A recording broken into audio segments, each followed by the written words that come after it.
बहुत पहले की बात है। एक गांव में दो चूड़ियों का व्यापारी रहते थे, जेठालाल और छेड़ालाल। दोनों गांव शहर फेरी में सामान ले जाकर बेचता था। जेठालाल अपने व्यापार बहुत ईमानदारी और भरोसे के साथ करने में विश्वास रखते थे। वह हमेशा अच्छा माल कम मुनाफे में बेचकर भी खुश होता था। दूसरी ओर छेड़ालाल बहुत ही लालची और मुनाफा कमाने के लिए कुछ भी करने में विश्वास रखते थे। वह कमसल माल अधिक मुनाफे के साथ बेचा करते थे। एक दिन छेड़ालाल सड़क पर सामान बेचते हुए जा रहे थे। एक गरीब छोटी लड़की ने उसे देखा और अपनी दादी से छेड़ालाल से एक जोड़ी कंगन खरीदने के लिए जिद करने लगा। बूढ़ी दादी ने उत्तर दिया, हम गरीब लोग कंगन कैसे खरीद सकते हैं? तब छोटी लड़की ने कहा, चूंकि हमारे पास पैसे नहीं हैं, तो हम अपनी काली कालिख वाली पुरानी थाली देकर बदले में एक जोड़ी चूड़ी ले सकते हैं। बुढ़िया इसे आजमाने के लिए तैयार हो गई। इसलिए उसने छेड़ालाल को अंदर बुलाया। छेड़ालाल ने देखा कि ये लोग बहुत गरीब और भोले हैं, इसलिए वह उनके साथ अपना समय बर्बाद नहीं करना चाहता था। बूढ़ी औरत ने उससे विनती की, हमारे पास एक पुरानी थाली है जो हमारे लिए बेकार है, क्या हम इसे कंगन के बदले दे सकते हैं? छेड़ालाल ने उसे ले लिया और उसकी जांच करते समय उसके निचले हिस्से को खरोंचने लगा। उसके आश्चर्य ठिकाना नहीं रहा जब उससे पता चला काली कालिख थाली सोने की थाली निकले। लेकिन उन्होंने यह नहीं बताया कि उन्होंने इसे देखा था।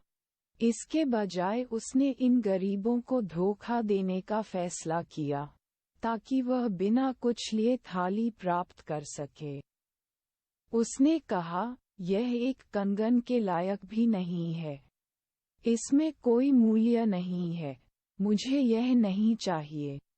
ये कहकर वह चला गया, ये सोचकर कि वह बाद में लौटेगा जब वे थाली के लिए एक कंगन भी स्वीकार करेंगे। इस बीच जेठालाल भी घूम फिर कर वही अपने सामान बेचने के लिए आ गया। फिर से बेचारी छोटी लड़की ने अपनी दादी से कंगन के लिए पुरानी थाली बदलने की जिद करने लगा। महिला ने देखा कि यह एक अच्छा दिखने वाला व्यापारी था और उसने सोचा, यह एक अच्छा आदमी है, न कि असभ्य बात करने वाले पहले विक्रेता की तरह। इसलिए उसने उसे अंदर आमंत्रित किया और एक कंगन के बदले वही काली मैली पुरानी थाली देने की पेशकश की। जब उसने उसकी जांच की, तो उसने भी देखा कि वह काली मैली के नीचे शुद्ध सोना है। उसने बुढ़िया से कहा, मेरा सारा सामान और मेरा सारा पैसा देकर भी यह थाली के बदले इतना पैसा न दे पाऊंगा जो इसकी कीमत है। यह एक समृद्ध सोने की थाली है, इसकी कीमत मेरे सारी संपत्ति की कीमत के बराबर भी नहीं है। बेशक महिला इससे चौंक गई थी, लेकिन अब वह जान गई थी कि वह वास्तव में एक अच्छा और ईमानदार व्यक्ति था। तो उसने कहा कि वह इसके लिए जो कुछ भी आप उसे स्वीकार करने में उसे खुशी होगी।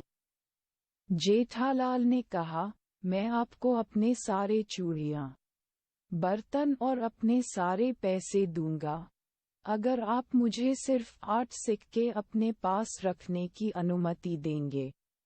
वह औरत खुशी खुशी राजी हो गए। उन्होंने व्यापार किया। जेठालाल वहां से सौदा करके वापस जाने के लिए नदी किनारे गया, जहां उसने फेरी वाले को पार ले जाने के लिए 8 सिक्के दिए।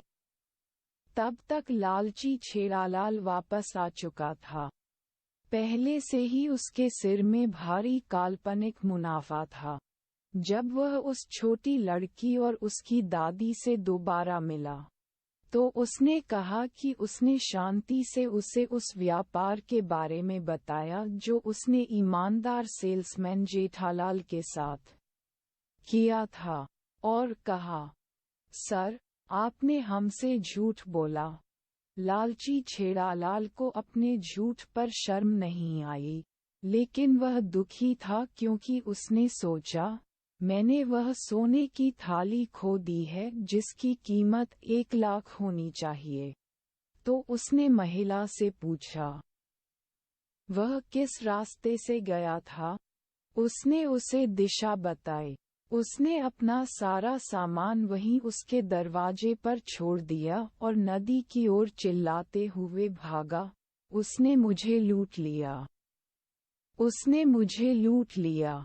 वह मुझे मूर्ख नहीं बनाएगा। नदी के किनारे से उसने देखा कि ईमानदार सेल्समैन जेठालाल अभी भी नाव से नदी पार कर रहा है।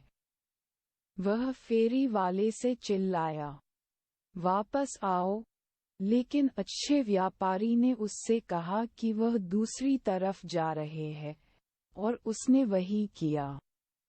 ये देखकर कि वह कुछ नहीं कर सकता, लालची सेल्समैन छेड़ालाल गुस्से से आग बबूला हो गया। वह अपनी छाती पीटते हुए रोने लगा।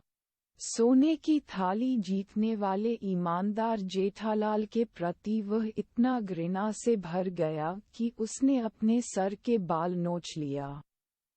लेकिन वह अब कर ही क्या सकते थे? लालच की वजह से उसने हाथ आए हुए बड़े मौके को खो दिया था।